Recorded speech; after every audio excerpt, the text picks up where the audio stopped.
थोड़ा आश्रम के बारे में बताओ साहब। हाँ, आश्रम के बारे में ऐसा है कि ये गोठड़ा गांव की सरहद पर बना हुआ है। आने जाने का साधन भी बहुत अच्छा है यहाँ पर, और ये काफ़ी प्राचीन आश्रम है। यहाँ पर एक लगभग 100 साल पहले एक महात्मा जिनका नाम बालकनाथ जी था, वो इसी गांव में और झाझड़ वगैरह में और आसपास के गांव में विचरते रहते थे। बड़े सिद्ध पुरुष थे। जब उनके अंत समय आया तो वो गोठड़ा गांव में आ गए, क्योंकि गोठड़ा गांव में उनके काफ़ी भक्त रहते थे, जिनमें मेरे दादाजी वने सिंह जी खास उनके भक्त थे। तो उन्होंने 2 दिन पहले ही उनको बता दिया कि भाई मैं अब 2 दिन बाद में जाऊंगा, यानी स्वर्गलोक जाने के लिए उन्होंने बताया। तो गांव वालों ने तैयारी की और उन्होंने जाते जाते निर्देशित किया था कि मेरी जो लाश है इसको ना तो गाड़ा जाए ना जलाया जाए, इसको वो जो जोड़ी है उसमें एक बड़ा कैर है उसके पास में रख देना, मुझे जानवर खाने चाहिए, उनका पेट भरना चाहिए। तो उनकी लाश को उनके कहे अनुसार यहाँ पर एक बड़ा कैर हुआ करता था, और उस कैर के पास में ला करके उनको आसन लगवा के बिठा दिया गया। 2 दिन तक तो कोई जानवर नहीं आए, लेकिन उसके बाद में जब थोड़ी बदबू होने लगी तो जानवर आए और उनको खा गए, और उनकी हड्डियों को इकट्ठा करके और यहाँ पर एक जगह गड़वा के उसके ऊपर छोटा सा एक मंदिर सा बनवा दिया गया। तो लोगों की आस्था यहाँ पर शुरू से ही है, और लोगों के काम भी जो छोटे मोटे गरीब लोगों के काम है, ये नाथ बाबा जी यहाँ के एक तरह से सहारे हैं। अगर किसी का पशु बीमार हो जाए, या दूध कम देने लग जाए, या किसी का बच्चा बीमार हो जाए, या कोई भी जो छोटे मोटे काम गरीब किसानों के जो पड़ते हैं, उनके लिए पूरी आस्था है और उनके काम भी पूरे होते हैं। फिर समय पा करके वो छोटा सा मंदिर ही बना रहा। तब यहाँ पर एक मंडावा के सेठ जी थे, तो उनकी आयु 60 साल हो चुकी थी, उनके कोई बच्चा नहीं हुआ था। ये नाथ जी के टाइम की बात है, जब वो जिंदा थे तब। तो वो उनकी सेवा में सेठ जी आया करते थे। तो सेठानी जी उनको बार बार कहती थी कि जब आप इतने बड़े संत के पास जाते हैं तो मांग क्यों नहीं लेते कि एक पुत्र हमें भी प्राप्त हो जाए। तो उन्होंने पहले तो नहीं माना, लेकिन फिर लास्ट में जब सेठानी ने काफ़ी कहा तो एक दिन उन्होंने बाबा जी के सामने ये बात रख दी कि महाराज, अगर हो सके तो मेरे भी पुत्र संतान प्राप्त हो जाए तो मैं भी ये सुख ले सकूँ।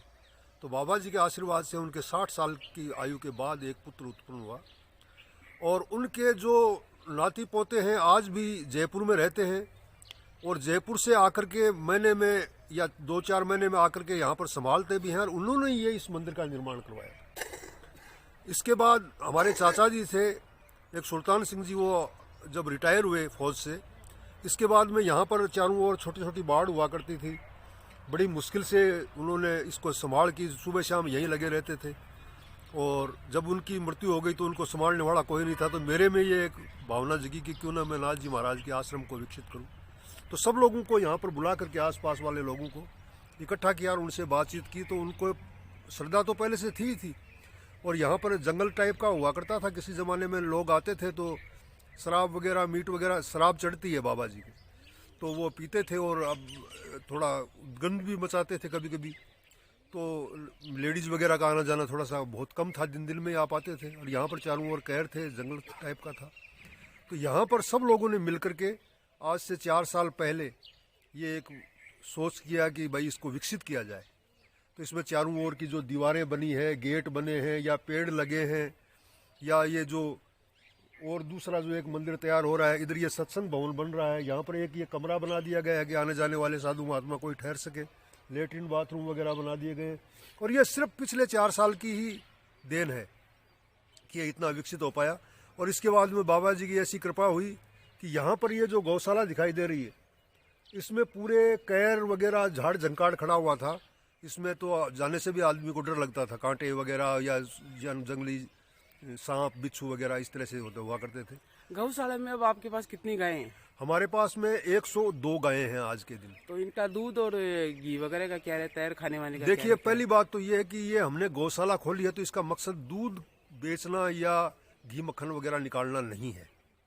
पहली बात तो जब 1-2 गायें ब्याई हुई होती है तब तो यहीं के स्टाफ या कोई भक्तगण आते हैं, उनके लिए चाय पानी वगैरह का काम चल जाता है, या कोई साधु संत महात्मा आ जाते हैं तो उनको दे देते हैं। अगर फिर भी ज़्यादा होता है, जैसे 8-10 किलो होने लग गया, 15 किलो होने लग गया, तो इसका दूध यहाँ पर जो आसपास के लोग हैं इनके लिए बिल्कुल प्योर दूध, और वो भी 30 रुपये किलो में दिया जाता है। और जिससे क्या है कि छोटा मोटा काम है वो चल जाता है। बाकी तो यहाँ पर सब लोगों की सहयोग है, जिसकी वजह से गौशाला के अंदर हमें किसी प्रकार की परेशानी नहीं है। लोगों का बहुत बड़ा सहयोग है यहाँ पर। स्थानीय भामाशाहों के लिए आपका क्या मैसेज रहेगा?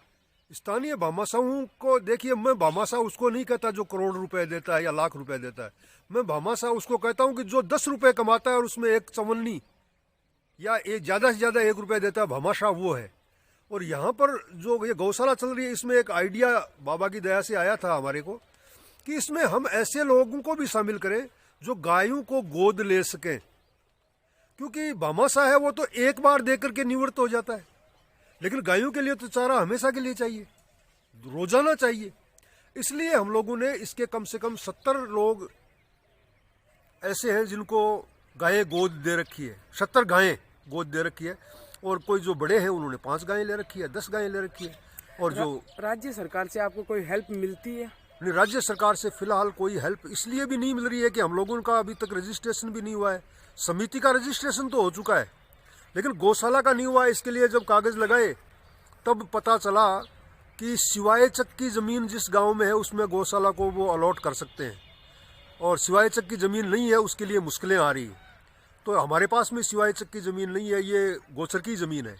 तो इस तरह से बताते हैं कि हाई कोर्ट का आदेश है, भाई गोचर की ज़मीन को अलॉट नहीं कर सकते। पिछले दिनों को कुछ समाचार ऐसा आया था कि गौशालाओं के लिए या गायों के लिए राज्य सरकार है वो कुछ छूट दे रही है। जैसे 200 गायों पर मिलता है सब्सिडी वगैरह या पैसा जो मिलता है, 200 गायों की नफरी होनी चाहिए। तो पिछले दिनों तो यह आया था कि 100 गायों पर भी मिला करेगा। अगर वो जल्दी स्टार्ट हो जाएगा तो और भी अच्छी तरह से इस गौशाला को चला सकते हैं। धन्यवाद सर। बहुत बहुत धन्यवाद। तो वार्षिक कुछ भंडारा वगैरह का आयोजन भी आप द्वारा किया जाता है क्या इसमें? हाँ बिल्कुल, समय समय पर यहाँ पर धार्मिक आयोजन बड़े धूमधाम से मनाए जाते हैं। साल में एक बार चैत्र मास में जो तेरस आती है, चांदनी तेरस, उसके पहले दिन बड़ा जागरण और दूसरे दिन काफ़ी बड़ी संख्या में लोगों को बुलाया जाता है और ये भंडारे का आयोजन किया जाता है। यहाँ पर इस पिछले साल भागवत कथा का भी आयोजन किया गया था, और इस बार राम कथा का आयोजन 17 अप्रैल से 24 अप्रैल तक होगा, और 25 अप्रैल को बड़ा भंडारा होगा, जिसमें सैकड़ों नहीं हजारों लोग शामिल होंगे। और लोगों की यहाँ पर आना जाना जो है अभी भी बना ही रहता है। रोज लोग आते हैं, रोज दर्शन करते हैं बाबा। ठीक है।